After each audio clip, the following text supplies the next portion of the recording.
देवादिदेव भगवान महादेव शिव और जगत जननी मां जगदम्बा के चरणों में नमन करते हुए आप सभी को प्रणाम करता हूं। भारत विकास परिषद से मेरा बहुत पुराना नाता है। असल में मोदी जी के भारत का प्रधानमंत्री बनने से पहले इस पूरे क्षेत्र में मैं आरएसएस के कार्यक्रमों में बहुत ज़्यादा बुलाया जाता था और मेरे बहुत भाषण रखवाए जाते थे। उसके बाद परिस्थितियां कुछ बदल गई।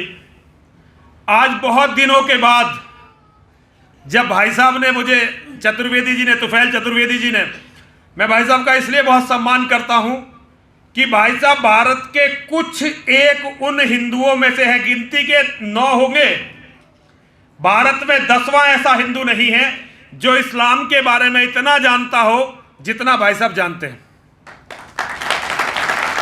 और केवल इसी ज्ञान के कारण, मेरा उनसे कोई बहुत बड़ा परिचय नहीं था, लेकिन मैं एक बात जानता था कि भारत में एक व्यक्ति, ऐसा कुछ और भी है व्यक्ति जो इस्लाम को अच्छी तरह समझते हैं, और समझता तो मैं हूं कि मैं भी उनमें से एक हूं, लेकिन भाई साहब के सामने मेरा ज्ञान बहुत छोटा है इस्लाम के बारे में। तो भाई साहब ने जब मुझे यहां आने का निमंत्रण दिया, तो भाई साहब के पास जब मैं आता हूं, मेरे लिए यही बहुत गर्व का विषय होता है कि मैं भाई साहब के पास बैठकर 15 मिनट, 20 मिनट, 30 मिनट बैठकर जाता हूं, चाय वाय पी कर जाता हूं। और भाई साहब ने मुझे भारत विकास परिषद में बोलने के लिए बुलाया। मैं बहुत बहुत आभारी हूं भाई साहब तुफैल चतुर्वेदी जी का भी और आपकी सारी कार्यकारिणी का। एक तरह से ये घर वापसी मानिए, इसे भी आप घर वापसी मानिए। असल में एक दिक्कत हुई, विचारों के मतभेद को हिंदुओं ने शत्रुता मानना शुरू कर दिया, और जब विचारों के मतभेद को शत्रुता मानना शुरू कर दिया तो उन सभी को शत्रु घोषित कर दिया जो उनके लिए मर मिट जाना चाहते थे, और इसका मैं शिकार हो गया। खैर चलिए, आज मेरे सबसे मनपसंद विषय पर बात करने के लिए भाई साहब ने मुझे मौका दिया। आप अगर कभी डासना मंदिर आएंगे तो डासना मंदिर में जहां मैं बैठता हूं, छोटा सा कमरा है, 100 गज का कमरा है वो, उसमें पीछे जो तस्वीर बनी हुई है वो गुरु गोविंद सिंह जी महाराज की है, जिसमें उन्होंने अपने पिता गुरु तेग बहादुर जी महाराज का सर अपने गोद में ले रखा है, अपने हाथों में ले रखा है। और जहां मैं बैठता हूं, सामने जो तस्वीर बनी हुई है वो तस्वीर वो है जहां गुरु तेग बहादुर जी का कसाई सर काट रहा है, जल्लाद सर काट रहा है। और इस हाथ पर जो तस्वीर बनी हुई है वो भाई मतीदास की और बंदा बैरागी जी की, और इस हाथ पर जो बनी हुई है वो भाई सतीदास जी की और भाई दयाला जी की। आज सिखों के बारे में 2 धाराएं हैं। कुछ तो वो सिख हैं जो अपने आप को सनातन से बिल्कुल अलग मानते हैं, और दुर्भाग्य ये है कि आज बड़ी संख्या उन्हीं सिखों की है।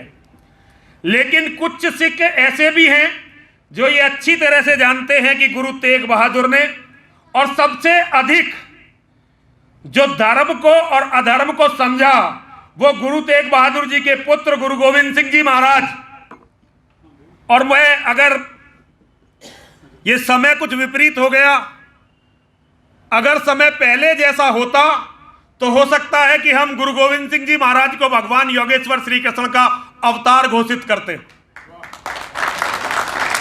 लेकिन अलगाव इतना अधिक होने लगा कि विचारों की संभावनाएं भी समाप्त होती जा रही हैं। एक बार मैं पंजाब में गया और पंजाब में बिल्कुल यही विषय था, तो मैंने पंजाब में बताया, बोलते हुए बताया, ये लुधियाने की बात है, कि कश्मीर के कुछ ब्राह्मण एक पंडित कृपाराम जी के नेतृत्व में गुरु तेग बहादुर जी के पास आए, और उन्होंने कहा कि भाई कश्मीर में ब्राह्मणों पर मुसलमान बहुत अत्याचार कर रहे हैं। तो गुरु तेग बहादुर बहुत देर तक उनकी बात सुनते रहे, और उसके बाद गुरुजी ने कहा कि भाई कोई बड़ा आदमी यदि इस समय अत्याचार, अनाचार और इस अधर्म से लड़ता हुआ अपना बलिदान दे दे तो धर्म जागृत होगा और फिर यह अत्याचार समाप्त होगा। तो वहीं उनके पुत्र खड़े हुए थे, गुरु गोविंद सिंह जी महाराज। 9 साल से कुछ अधिक के थे, 10 साल के पूरे नहीं हुए थे। उन्होंने कहा कि पिताजी, आपसे बड़ा हिंदू इस समय कौन है? अगर बलिदान देने की बात है तो बलिदान आप दीजिए। ये वो कहानी है जिस पर मैं विश्वास करता हूं। कहानी इसके बिल्कुल उल्टी भी है, लेकिन ये हमारे बड़े भाई बैठे हैं रविरंजन सिंह जी, हम तो इन्हें भी अपना, ये हमारे भाई भी हैं और मित्र भी हैं, हमारे इनसे 2 रिश्ते हैं। तो बहुत सारे हमारे परिचय के ऐसे सिख रहे। और सबसे बड़ी बात, मेरे गुरुजी ब्राह्मण थे, पंजाब से आए थे। भारतीय जनता पार्टी में उन्हें दिल्ली का पितामह भीष्म बोला जाता था। उनका नाम था BL शर्मा प्रेम सिंह शेर, और उन्होंने सिख धर्म ग्रहण कर लिया था। और उन्होंने मुझे बताया था, और उनके पास सिखों की किताबें बहुत थी। जितनी किताबें पुरानी उन्होंने मुझे पढ़वाई और जितना उन्होंने बताया, और उनके साथ सिख उनके मित्रों ने मुझे बताया, और भाई साहब के साथ हमारे पास विवेक सिंह जी आते हैं, भाई साहब आते हैं। तो इस तरह के सिखों से जो मुझे पता चला कि जब गुरु गोविंद सिंह जी महाराज ने अपने पिता से यह कहा कि आपसे बड़ा हिंदू इस समय कौन है, तो गुरु तेग बहादुर ने इसे परमात्मा की इच्छा माना। उन्हें यह लगा कि परमात्मा मेरे बेटे के मुख से बोले हैं, और उन्हें यह भी पता चल गया कि अब खालसा को, अब उनका जो संप्रदाय है उसे एक मजबूत नेता मिल चुका है। जो बच्चा 9 साल की उम्र में अपने पिता का बलिदान देने के लिए तैयार हो गया है, उससे बड़ा योद्धा बहुत मुश्किल से आपको कोई मिलेगा। और इसलिए गुरु गोविंद सिंह जी को सर्ववंश बलिदानी कहा जाता है। खुद कहकर पिता का बलिदान करवाया। 2 बेटों का बैटल ऑफ चमकौर में जब बलिदान हुआ था, गुरु गोविंद सिंह जी महाराज ने अपने बेटों को खुद लड़ने के लिए भेजा था। और जब साहिबजादों की लाशें पड़ी हुई थी और उनके साथ जो 2 साथी थे, 43 लोग कुल थे, बेटों के सहित 40 लोग मारे गए, 40 या 42 लोग मारे गए। जब वो निकलकर जा रहे थे तो एक साथी ने कहा कि साहिबजादों की लाश पड़ी हुई है, शरीर पड़ा हुआ है, मुझे इन पर चादर डालने दीजिए। तो गुरु गोविंद सिंह जी ने कहा कि मेरे जितने भी शिष्य हैं, मेरे लिए सब बराबर हैं। यदि सब पर चादर डाल सको तो डाल दो, वरना इन्हें भी ऐसा ही छोड़ दो। ये बलिदान देने का जज्बा, धर्म के लिए अधर्म से लड़ते हुए अपनी जान देने का जज्बा जिसमें होता है, वही किसी कौम, किसी जाति का नेता, उसका अगवा बनने लायक होता है।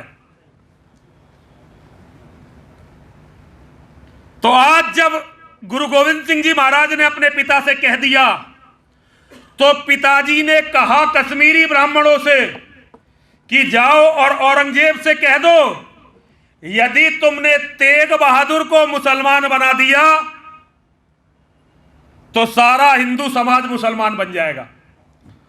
और देखिए, ये कोई बड़ी अतिशयोक्ति नहीं लगती। उस समय हिंदू समाज बहुत ही बड़े टूटन के दौर में था। आध्यात्मिक सारे पीठ, सारे गुरुकुल हमारे ध्वस्त हो चुके थे। हमारे पास कुछ भी ऐसा नहीं बचा था जहां से हमें दिशा मिल रही हो, जहां से हमें लड़ने का हौसला मिल रहा हो। कुछ ऐसा बचा ही नहीं था हमारे पास। चारों तरफ केवल अत्याचार, अनाचार था, केवल बलात्कार थे, केवल गांवों को जलाना था, जली हुई लाशें थी, टूटते हुए मंदिर थे, लुटते हुए बाजार थे। हिंदुस्तान बिल्कुल खंडर हो चुका था। अभी आपने यहां वंदे मातरम गाया है। वंदे मातरम जो कविता है, ये आनंद मठ नाम की एक किताब से लिख ली गई है। आनंद मठ किताब को जब मैंने पढ़ा, पुस्तक को जब मैंने पढ़ा, और उस पुस्तक के अंत में जब सन्यासी जी महाराज अपने शिष्यों को बताते हैं कि दुश्मन अंग्रेज नहीं है, दुश्मन और है, तब से मेरी देखने की सारी दृष्टि बदली। वरना हमें तो हमेशा यही बताया गया कि हम हिंदू मुसलमान भाई भाई थे। अंग्रेजों की पॉलिसी थी डिवाइड एंड रूल। अंग्रेजों ने हमें हमारे भाइयों से लड़ा दिया। और अंग्रेजों ने राज किया। आनंद मठ को पढ़ने के बाद मुझे पता चला और मेरी नजर बदलनी शुरू हुई। तब मैंने और माध्यमों से इस्लाम के इतिहास को जानने का प्रयास किया कि ये आखिर में इस्लाम है क्या। जब मैंने इस्लाम के इतिहास को पढ़ा तब मुझे जितनी घिन इस्लाम से आई उतनी ही घिन हिंदुओं से भी आई। जितने भी योद्धा लड़ रहे थे उन्हें मरवाने वाले सारे ही हिंदू थे, क्योंकि हिंदुओं में कोई भी धार्मिक अनुशासन नहीं था। जितने योद्धा इस्लाम से लड़ने के लिए खड़े हुए, जो लोग मुसलमानों के साथ रहते थे उन्हें वो अपने शत्रु लगने लगे, अपने दुश्मन लगने लगे, अपनी सत्ताओं के लिए खतरा लगने लगे और वो उनकी मदद ना करके उन्हें मरवाने के लिए तैयार हो गए।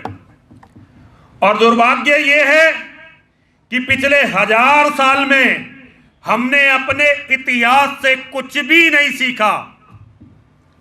और एक बहुत बड़ी कमजोरी, हमें अपने इतिहास का सही ज्ञान ही नहीं है। जो बातें मैं गुरु तेग बहादुर जी के बारे में आपको आज बता रहा हूं, हो सकता है अभी कोई आदमी यहीं से खड़ा होकर यह कह दे कि आप झूठ बोल रहे हो। और ये हम हिंदुओं की सबसे बड़ी कमजोरी है। हिस्ट्री का जो मूल शब्द है वो है हिस्टोरिया। ये लैटिन का शब्द है और लैटिन में इसका अर्थ है फैक्ट फाइंडिंग। अपने बारे में, अपने भूतकाल के बारे में, अपने गुजरे हुए समय के बारे में एक एक छोटी बात पता करो ताकि तुम ये तय कर सको कि तुम्हें आगे क्या करना है। और जो भी कौम, जो भी राष्ट्र, जो भी देश अपने इतिहास की गंभीरता को नहीं समझता, उस कौम का, उस देश का, उस राष्ट्र का कोई भी भविष्य नहीं होता। अगर आपको इतिहास पता नहीं है अपना, तो इतिहास नंगे रूप में और पहले से भी हजारों गुना खराब होकर आपके सामने आने वाला है। इसलिए मैं हिंदुओं से बहुत कहता हूं, जब भी मेरी किसी संगठन के व्यक्ति से या राजनीतिक व्यक्ति से बात होती है तो मैं दो ही बातें कहता हूं। एक बात तो मैं ये कहता हूं कि किसी तरह से भी अपने परिवारों को मजबूत करो, अपने परिवारों को मजबूत करो। और परिवार पैसे से मजबूत नहीं होंगे, परिवार इन बिल्डिंगों से मजबूत नहीं होंगे, परिवार आपकी गाड़ियों से भी मजबूत नहीं होंगे। परिवार मजबूत होंगे ज्यादा से ज्यादा बेटों से। आपके घर में ज्यादा से ज्यादा बेटे हों और आपके बेटे आपकी, अपने घर की महिलाओं की और अपनी स्वयं की रक्षा करने लायक बने तो आपके परिवार मजबूत होंगे, वरना आपके परिवार मजबूत नहीं होंगे।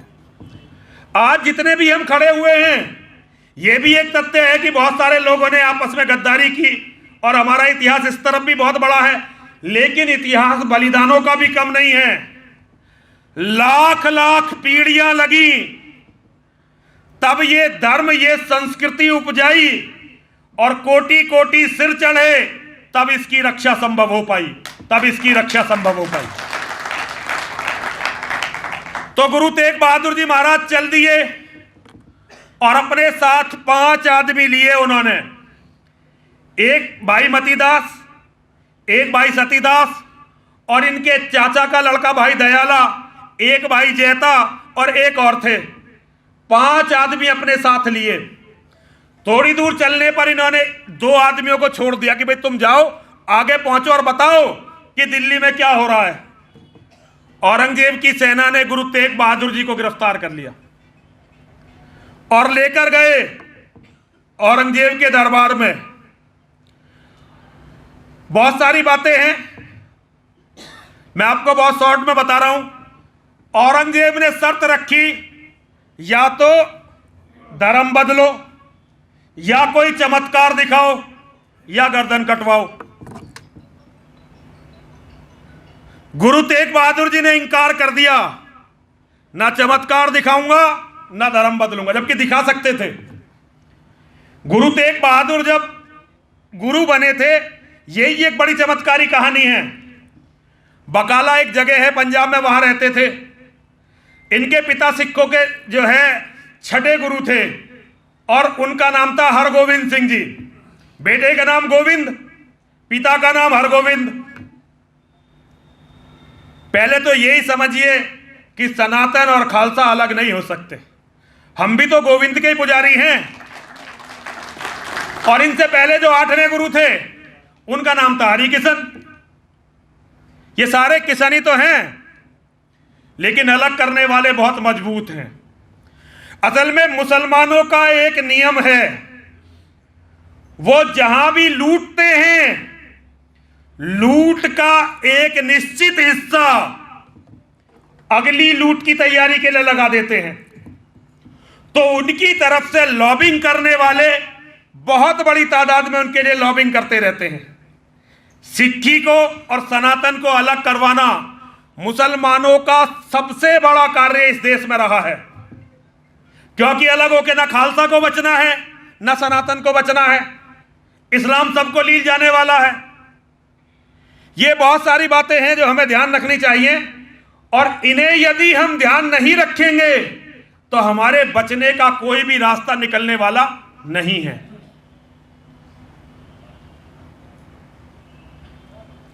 बाईस 23 गुरु थे, उन्होंने अपने आप को सिक्खी का गुरु घोषित कर रखा था। एक बड़ा व्यापारी था, वो कहीं समुद्र में अपनी नाव लेकर गया था, अपना पानी का जहाज लेकर गया था। भाई साहब रवि रंजन जी, क्या नाम था उसका? है जी, हाँ गुल। तो वो अपनी नाव लेकर गया था। अब उसकी नाव डगमगाने लगी, डूबने लगी।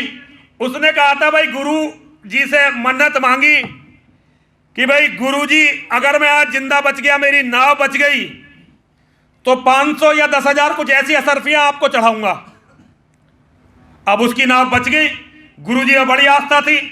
अब जब वो नाव लेकर जब वो पहुंचे कि गुरु जी के स्थान पर बकाला जाना है, तो वहां पता चला कि गुरु तो बहुत हैं यहां पर।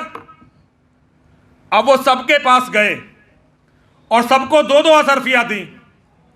अब जितने गुरु थे वो सारे तो खुश हो गए, 2 असरफी उस जमाने में बहुत थी।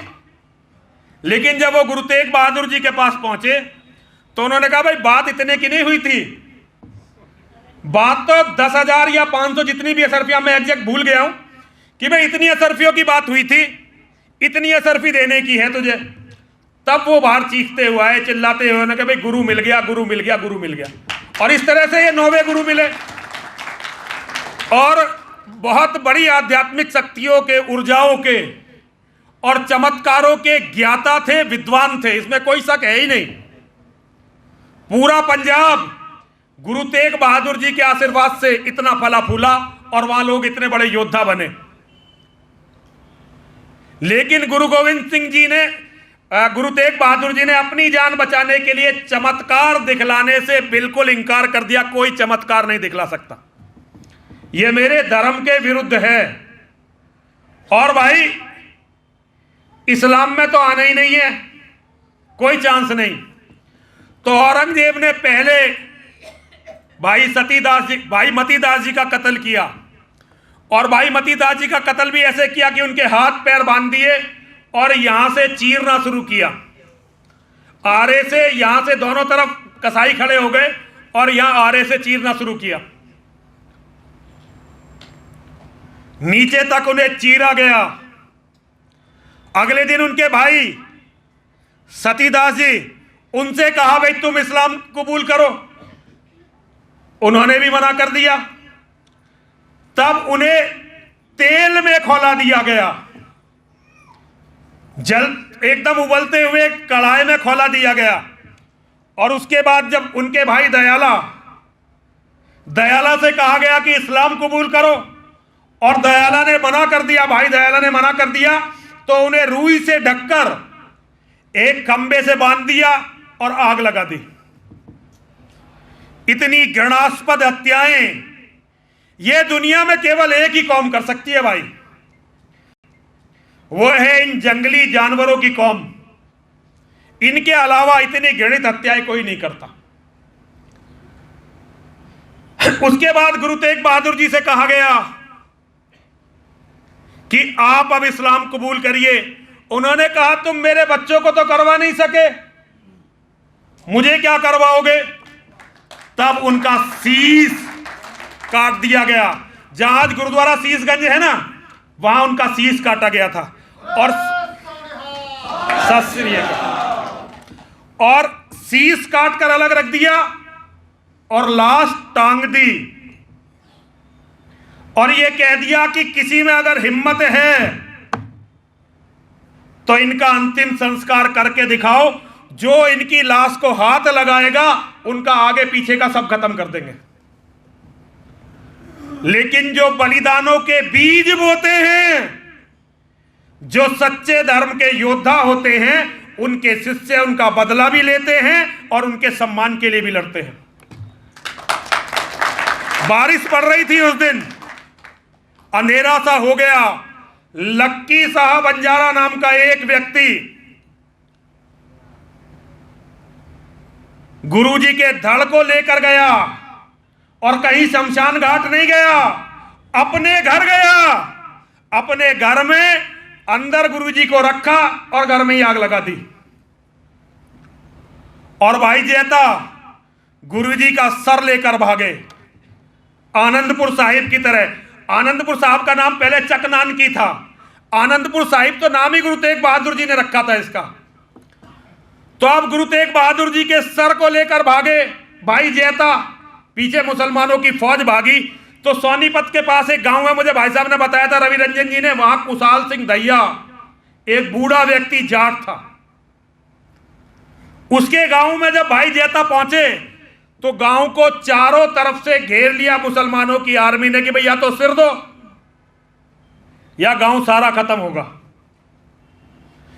तो कुशाल सिंह दहिया ने सिर देने की जगह गुरु तेग बहादुर का अपना सिर काट के अपने बेटों को दिया कि जाओ ये सर दे दो। और इतने पता चला कि ये सिर तेग बहादुर जी का नहीं है, उन कुशाल सिंह दहिया का है। तब तक रंगरेटा कहते हैं उसे, रंगरेटा गुरु का बेटा, गुरु गोविंद सिंह जी के पास उनके पिता का सर आनंदपुर साहब में पहुंच गया।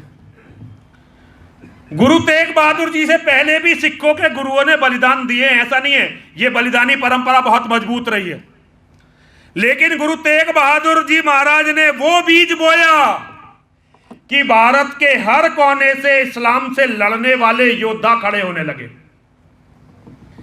ये दुनिया में हमेशा होता है, अगर आप बीज नहीं बोएंगे तो आपको झाड़ी मिलेगी, झाड़ झंकाड़ मिलेगा, फलदार पेड़ नहीं मिलेगा।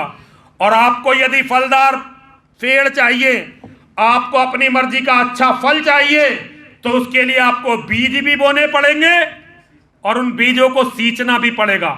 किसी भी कौम का जो बल होता है, वो बल उसके योद्धाओं के बलिदान होते हैं। जैसी ये खालसा की कहानी है, इसी खालसा की कहानी से मिलती जुलती कुछ कहानी है यहूदियों की। 2000 साल तक दुनिया के हर कोने में यहूदियों को मारा गया। ऐसा कौन सा अत्याचार था जो यहूदियों पर नहीं हुआ? लेकिन उनके यहां एक विचारक खड़ा हुआ, इसका नाम था थियोडोर हर्जल। थियोडोर हर्जल कोई बहुत बड़ा योद्धा नहीं था, लेकिन वो विचारक बहुत बड़ा था। और उसने यहूदियों की सबसे बड़ी लड़ाई जो लड़ी, वो ऑटोमन एम्पायर टर्की में बैठकर, इस्तांबुल में बैठकर लड़ी। और आज थियोडोर हर्जल की तपस्या से इजराइल दुनिया का सबसे ताकतवर देश है। अगर दुनिया में एक भी यहूदी का कत्ल होता है तो वो उसका बदला जरूर लेते हैं। और यही गुरु तेग बहादुर जी के बलिदान ने खालसाओं के साथ किया। आज खालसा हमारे साथ है या नहीं है, सिक्की हमारी है या नहीं है, वो सनातनी है या नहीं है, ये प्रश्न तो अलग है। लेकिन एक कौम के रूप में जितने वो एक दूसरे का साथ देते हैं और एक दूसरे के लिए एकजुट हैं, इतने तो यहूदी भी नहीं है। लेकिन अब इसमें भी एक बहुत बड़ी बात है, पूरी दुनिया में अपने बाहुबल, अपनी मेहनत, अपनी तेजस्विता, अपनी उद्यमिता का परिचय देने वाला खालसाओं का समाज अफगानिस्तान में कहां गया? पाकिस्तान में क्या हाल है? असल में जब भाई भाई लड़ते हैं तो वो ये भूल जाते हैं कि घर में वो चाहे कितना भी लड़ लें, लेकिन दुश्मन दोनों के एक ही होते हैं। जो दुश्मन एक भाई का कत्ल करता है, उसकी औरतों को लूट लेता है, वो दूसरे भाई को भी नहीं छोड़ता। ये ठीक है कि बहुत दिनों तक पाकिस्तान में हिंदू मारे जाते रहे, हिंदुओं की बेटियों के साथ बलात्कार होता रहा, सिखों को उन्होंने नहीं छेड़ा, लेकिन अंतोगत्वा क्या हुआ? अब बात वहां तक भी आ गई। अफगानिस्तान में भी यही हुआ, सब जगह यही हो रहा है। असल में हमारा भाग्य अलग नहीं है, हमारा कुछ भी अलग नहीं है। हम एक परिवार हैं, एक कौम है, लेकिन अलगाववाद, और वो भी अलगाववाद है कि एक हमारी सबसे बड़ी कमी है। जैसे भिंडरावाले का है, हम लोग केवल ये कहकर कर लेते हैं कि भाई भिंडरावाले ने कर दिया, नेताओं ने उसे उठाया। हम ये कह ही नहीं पाते कि पूरी दुनिया की इस्लामिक ताकतें भिंडरावाले के साथ थी। पूरी दुनिया की इस्लामिक ताकतें भिंडरावाले के साथ थी। जो भी हिंदुओं से लड़ सकता है, जैसे भाई साहब ने अभी डासने के बारे में बताया, मैं डासने में रहता हूं। अगर मेरा वहां के किसी हिंदू से भी झगड़ा हो गया तो आसपास के जितने भी पैसे वाले मुसलमान हैं वो सारे उस हिंदू के साथ खड़े हो जाते हैं। ये इस्लाम का बहुत बड़ा गुण है। वो अपने दुश्मन को पहचानते हैं और पूरी ताकत लगाते हैं कि वो अपने दुश्मन को समाप्त कर दें। हम हिंदुओं की बहुत अच्छी बात है, हम ना दुश्मन को पहचानते हैं ना दोस्त को पहचानते हैं। ये हमारा बहुत बड़ा गुण है। जैसे अभी एक बात चल रही थी, मैं यहां जिक्र नहीं करूंगा क्योंकि फिर कंट्रोवर्शियल हो जाएगा बहुत ज्यादा। हमें ये ही नहीं पता कि भारत का वो मुसलमान कौन है जिसने आजादी के बाद हमें सबसे ज्यादा नुकसान पहुंचाया।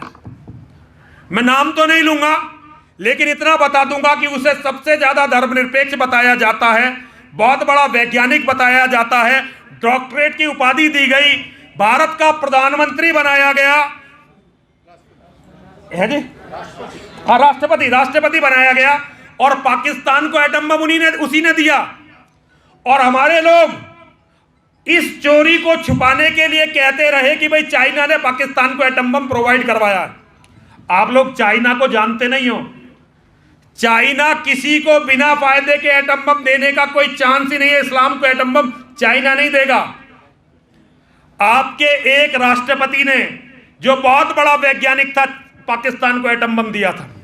एक बार वो अमेरिका चला गया था, जब राष्ट्रपति नहीं रहा था। अमेरिका में उसकी नंगी करके तलाशी ली गई थी। हमारे यहां मैडम का राज चलता था और एक खालसा भाई भारत के प्रधानमंत्री थे। दोनों को बहुत बुरा लगा कि जी हमारा पूर्व राष्ट्रपति, और उससे सबसे बड़ी बात कि मुसलमान, और आपने इसकी नंगी करके तलाशी ले ली। हमारी तो सारी धर्मनिरपेक्षता खतरे में पड़ गई। अमेरिका ने 124 फाइलें यहां रखी थी और बताया था कि आपके रिकॉर्ड में ये कुछ भी हो, हमारे रिकॉर्ड में ये father of Islamic atom bomb है। कौमें वही जिंदा रहती हैं जो अपने हितों से समझौता नहीं करती। और ये बात गुरु तेग बहादुर जी महाराज, और उनसे भी बढ़कर उनके पुत्र, जिन्हें मैं तो बहुत ही ज्यादा मानता हूं, गुरु गोविंद सिंह जी महाराज, और मैं इस प्रश्न में भी नहीं जाता कि वो सनातनी थे या नहीं थे।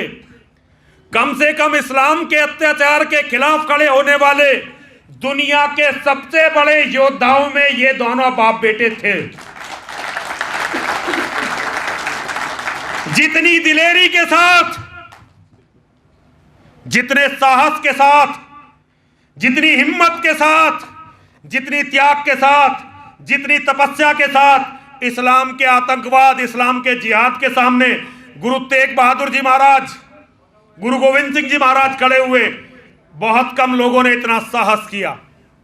गुरु गोविंद सिंह जी महाराज का एक कोट है, आजकल लोग उसे झुठलाने भी लगे हैं कि भाई कोई अगर मुसलमान है वो अपना एक हाथ तेल के पीपे में दे दे और दूसरा हाथ तिल की बोरी में दे दे, जितने तिल उसके हाथ पे चिपक जाएं, अगर इतनी भी कसम कोई मुसलमान खाता है तो कभी भी उसका विश्वास ना करो। ये कहकर गए हैं गुरु गोविंद सिंह जी महाराज, क्योंकि वो जानते थे कि जिस पागलपन ने उनके पिता की जान ली वो पागलपन इस्लाम है। जो पागलपन उनकी पूरी नस्ल पर खतरा था वो पागलपन इस्लाम है। चाहे कोई भी कारण रहा हो, लेकिन गुरु गोविंद सिंह जी महाराज के पिता को भी और उनके बेटों को भी चॉइस थी, मुसलमान बन जाओ जिंदा बच जाओगे।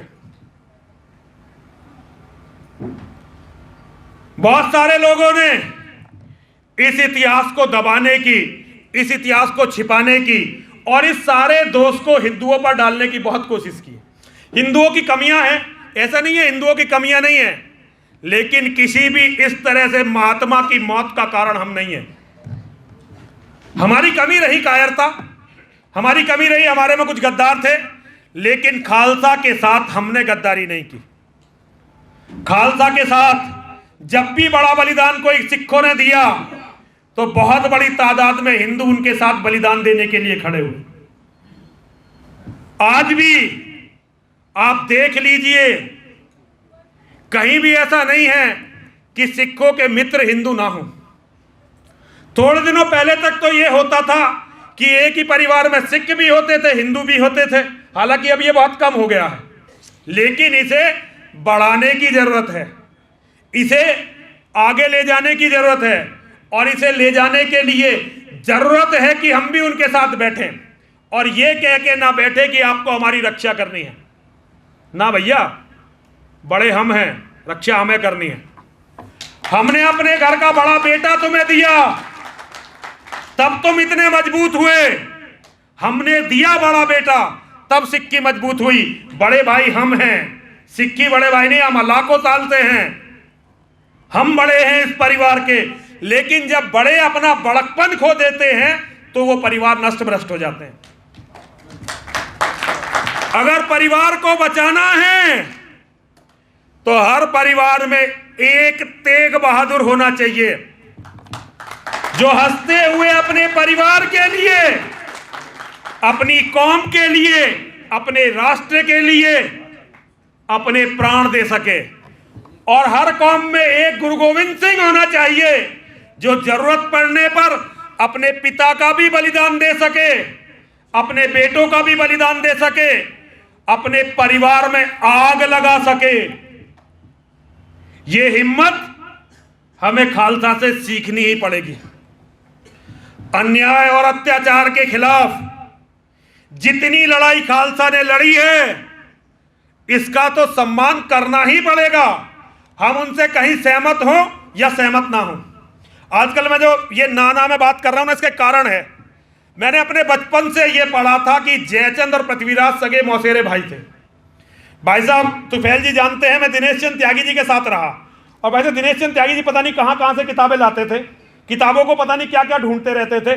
तो उनका एक वर्जन था कि अगर पृथ्वीराज चौहान जयचंद की बेटी से शादी नहीं करता और मोहम्मद गौरी को बार बार नहीं छोड़ता तो हिंदुओं का यह दुर्भाग्य नहीं होता। एक दिन मैंने ये टीवी किसी सोशल मीडिया पर बोल दिया, पूरी दुनिया के राजपूतों ने मेरे ऊपर फतवा दे दिया कि भाई या तो ये माफी मांगे या इसे मारेंगे। मैंने कहा यार मुझे क्यों मारोगे, मैं तो माफी वैसे ही मांग लेता हूं। मुझे अपने भाइयों से लड़ना क्यों है? मुझे अपने भाइयों से नहीं लड़ना, अभी दुश्मन बहुत ताकतवर है, मुझे दुश्मन के अलावा किसी को देखने की फुर्सत ही नहीं है। और मेरा दुश्मन केवल वो है जिन्होंने अपनी धर्म की किताबों में लिख रखा है कि मेरी नस्ल का जब तक एक भी व्यक्ति इस धरती पर जीवित है वो जिहाद करते रहेंगे। मेरे दुश्मन केवल वो हैं जो मेरे भगवान के घरों को तोड़ना चाहते हैं। मेरे दुश्मन केवल वो हैं जिनका धर्म, जिनका अध्यात्म तो वैसे उनका है नहीं, लेकिन उनके विचार उन्हें मेरी बेटी के साथ बलात्कार करने के लिए कहते हैं। इसके अलावा मेरा कोई दुश्मन नहीं। मैं तो सावरकर जी की एक बात से बहुत सहमत हूं, तुम कट्टर मुसलमान हो इसलिए मैं कट्टर हिंदू हूं, वरना मैं तो विश्व मानव हूं। मैं तो पूरी दुनिया की मानवता में विश्वास करता हूं। तो इस्लाम से लड़े बिना और जिन्होंने इस्लाम से लड़ाई लड़ी उनका सम्मान करे बिना हम अपनी नस्लों को नहीं बचा सकते। तो अच्छा ये चल नहीं रहा। तो मैं आप सभी से ये अनुरोध करता हूं, मित्रता करिए सिखों के साथ, और इसलिए करिए कि हम भाई हैं, लेकिन ये उम्मीद मत करिए कि वो आपकी रक्षा करेंगे। अपनी रक्षा हर व्यक्ति को खुद ही करनी पड़ती है। जो अपनी रक्षा नहीं कर सकते उन्हें तो देवादिदेव भगवान महादेव शिव भी नहीं बचा सकते। हमें अपनी रक्षा खुद करनी है।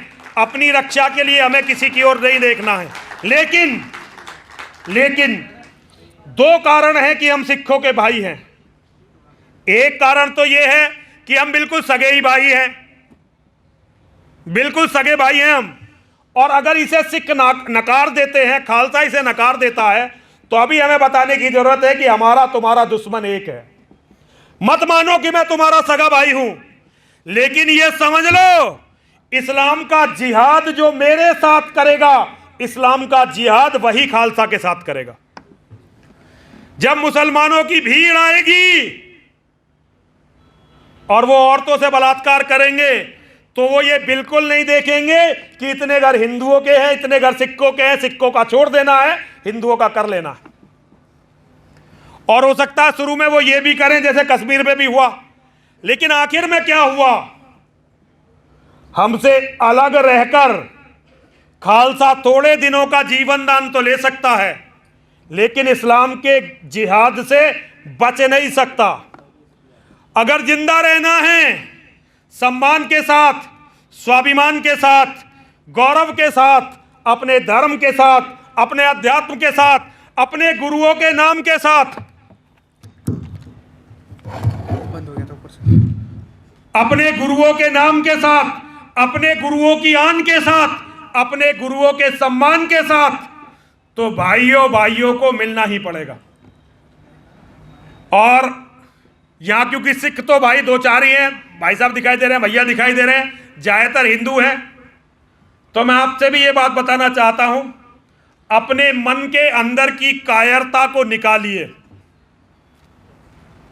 कभी भी ये मत सोचिए कि हम इसको जोड़ लेंगे, उसको जोड़ लेंगे, उसको जोड़ लेंगे तो मजबूत हो जाएंगे।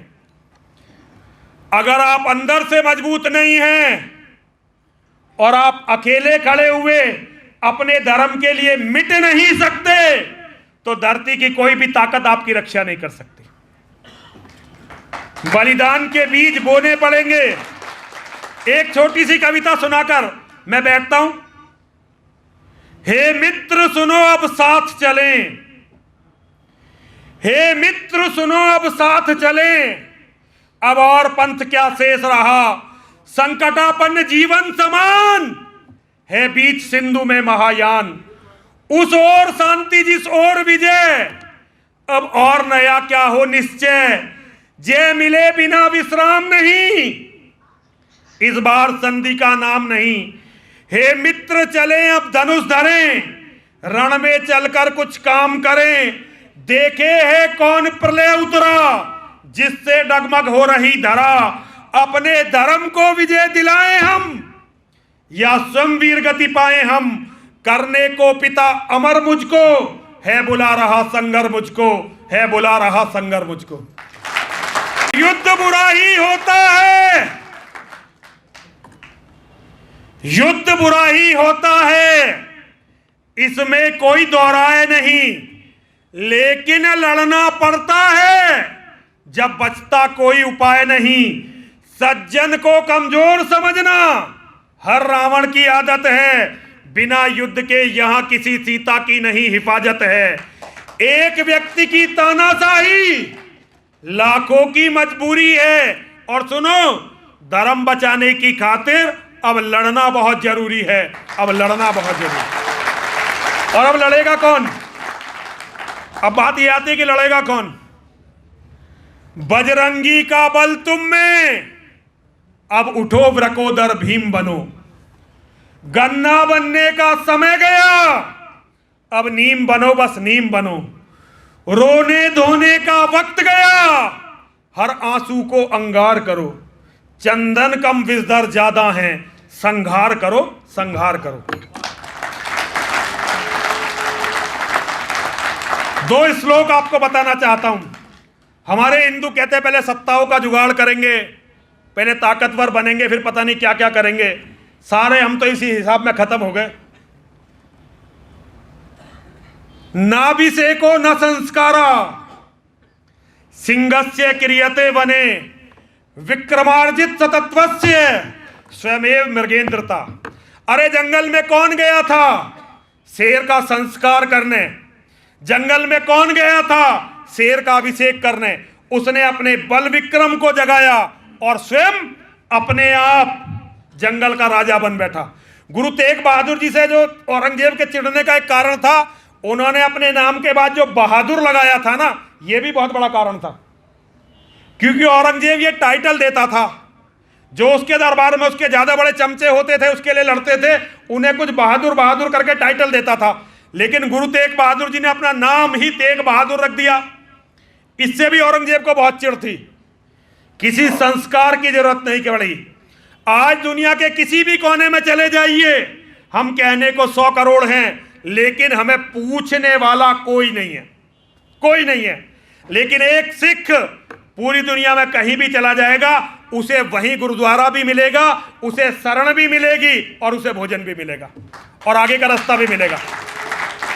तो ये सब गुरु तेग बहादुर जी का प्रताप है, उनके बलिदान का प्रताप है। और एक श्लोक और मैं आपको बताना चाहता हूं।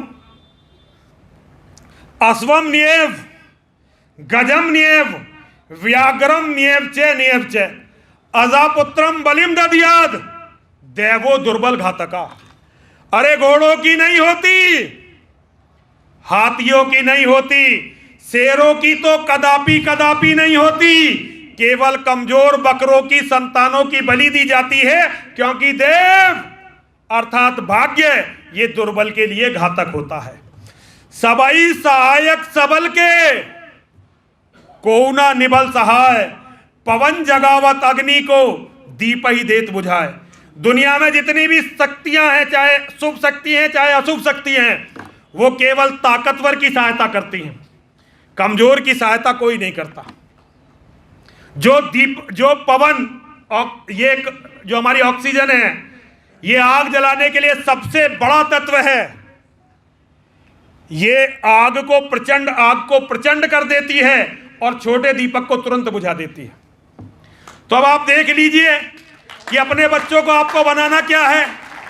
अगर अपने बच्चों को आपको शेर का बच्चा बनाना है, तो आपका बच्चा आपकी भी रक्षा करेगा, अपनी भी रक्षा करेगा, अपने परिवार की भी रक्षा करेगा। और आपने अगर अपने परिवार को बकरी का बच्चा बना दिया, तो वो खुद भी कटेगा, आपको भी कटवाएगा और जिहादियों को काटने के काम आएगा। ये कश्मीर फाइल्स फिल्म आई, लोग बहुत रो रहे थे, लेकिन कश्मीर के हिंदुओं की व्यथा इतनी नहीं है। वहां मुसलमान हिंदुओं को मार के पका के खाते थे। मैंने खुद वहां पे जाके देखा, लेकिन इसकी चर्चा मैं फिर किसी दिन करूंगा। मैं इतना समय बहुत ले लिया मैंने। मैं भाई साहब को बहुत बहुत धन्यवाद देता हूं, आप सभी को बहुत बहुत धन्यवाद देता हूं।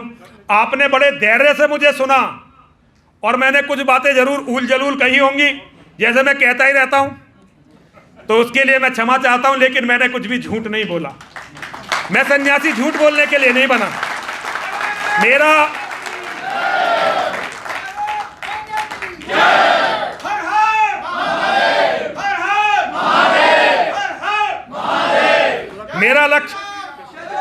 मेरा लक्ष्य ना मोक्ष है ना स्वर्ग है। मेरा लक्ष्य है केवल और केवल सनातन के इन शत्रुओं का समूल विनाश करना। मैं पहले भी इनसे लड़ता रहा हूं, आज भी मैं इनके आधार से लड़ रहा हूं।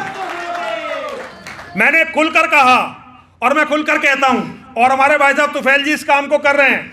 मुसलमान को इस्लाम की, मोहम्मद की, कुरान की असलियत बता दो, वो इस्लाम छोड़ देगा। लेकिन उसके लिए आपको एक छोटा सा काम करना पड़ेगा, अपने मरने के लिए तैयार रहना पड़ेगा, क्योंकि वो मार कभी भी सकते हैं भाई। तो भैया जो इसके लिए तैयार नहीं है वो धर्म के लिए कुछ नहीं कर सकता। अभी मैं कुछ बोलूंगा और आप मेरे बात बोलेंगे, जरा बोलिए विजय मिले या वीर गति। जरा जोश से बोलिए, मुझे मजा सा आएगा। बोलिए विजय मिले या वीर गति, सब महादेव के नाम, जीते जी रण छोड़ के जाना, वीरों का नहीं काम। विजय मिले या वीर गति, सब महादेव के नाम, जीते जी रण छोड़ के जाना, वीरों का नहीं काम। विजय मिले या वीर गति, सब महादेव के नाम, जीते जी रण छोड़ के जाना, वीरों का नहीं काम। बोलिए सनातन धर्म की, सनातन धर्म की, सनातन धर्म की। सनातन के शत्रुओं का 2 बार बोलिए, जय 1 बार बोलिए और दुश्मन का नाश 2 बार बोलिए। सनातन के शत्रुओं का, सनातन के शत्रुओं का, सनातन के शत्रुओं का, सनातन के मानने वालों में एकता हो, एकता हो। सनातन के मानने वालों में, सनातन के मानने वालों में, सनातन के मानने वालों में, सनातन के मानने वालों का कल्याण हो, कल्याण हो। सनातन के मानने वालों का, सनातन के मानने वालों का, सनातन के मानने वालों का जयकारा वीर बजरंगी, जयकारा वीर बजरंगी।